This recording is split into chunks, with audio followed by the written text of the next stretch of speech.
By the time Jessica Lee Roger was discovered on the floor of her prison cell on August 17, 2002, it was too late. In the 24 minutes since guards had checked on her, she had tied a bed sheet around her neck and, after many attempts over 3 years in prison, finally strangled herself. A mentally ill young woman had died, and she had died in the most stressful and isolating place in the New York State prison system. Jessica Roger, 21, killed herself in the box. Many thought she didn't belong there, and neither do I. This story was taken from the New York Times article, A Death in the Box by Mary Beth Pfeiffer. The box that they were referring to is better known as solitary confinement.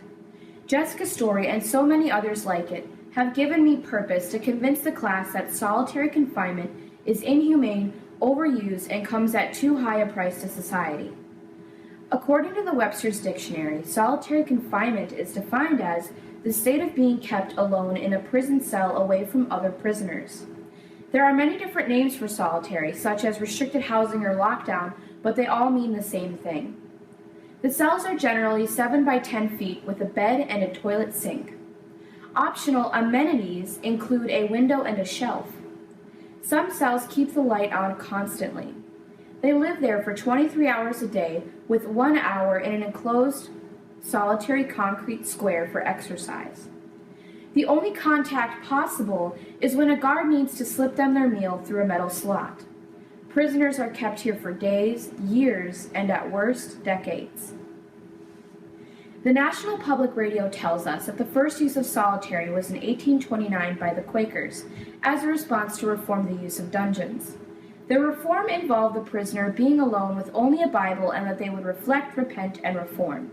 This ended with most inmates going insane and committing suicide. The ones that didn't were unfit to function as a productive member of society. The practice was ended. It emerged again in the 1930s with Alcatraz's D-block isolation hallway. In 2005, according to the Bureau of Justice Statistics, we now have over 80,000 inmates that are being held in restricted housing. This number is most likely higher than reported, as many states do not make public information about their segregation units. I would like to point out the high number of inmates that have a mental illness. In 2006, a study by the Bureau of Justice found that 54% of local jail inmates, 43% of state, and 35% of federal prisoners were found to have a serious mental illness.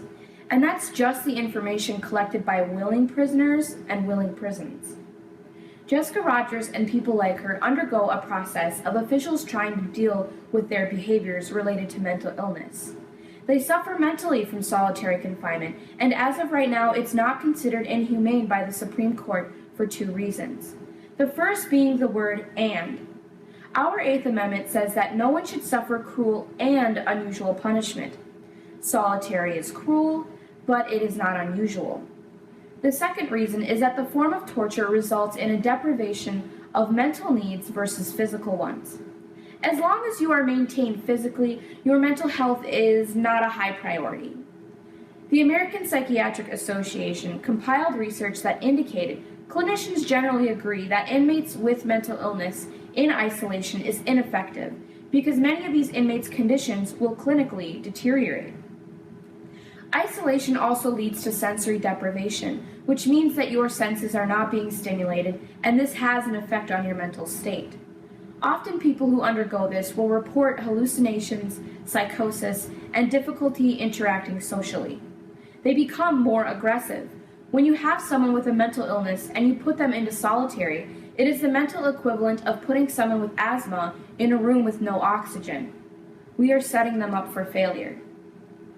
According to the American Friends Service Committee, an inmate can be placed in solitary for a major offense, such as attacking a fellow prisoner or a guard, all the way down to talking back, swearing, or having too many stamps. Jessica Rogers was put into solitary for spitting on an officer. Her sentence? 60 days. This is excessive, especially with her vast emotional illnesses. An inmate will go into solitary for a minor infraction. They will act out due to the harsh environment, and this lands them more months, including years added on. The more time they are there, the more infractions they will most likely incur.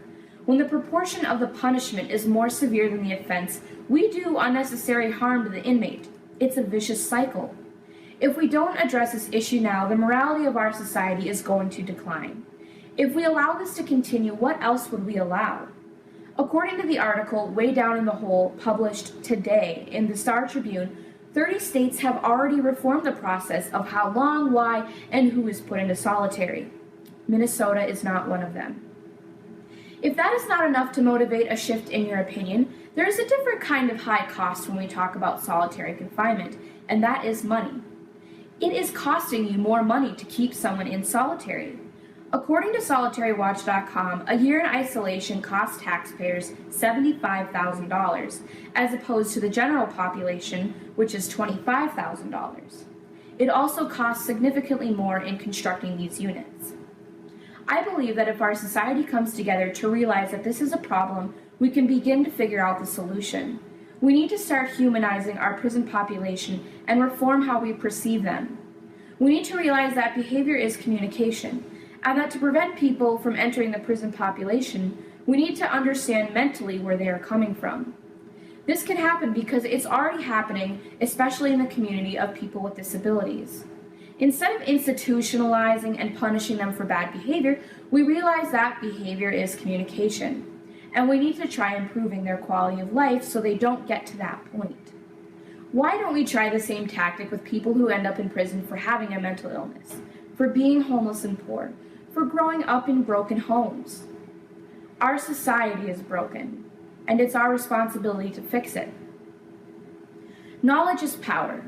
By listening to this speech, you have already achieved a step towards taking action without even realizing it.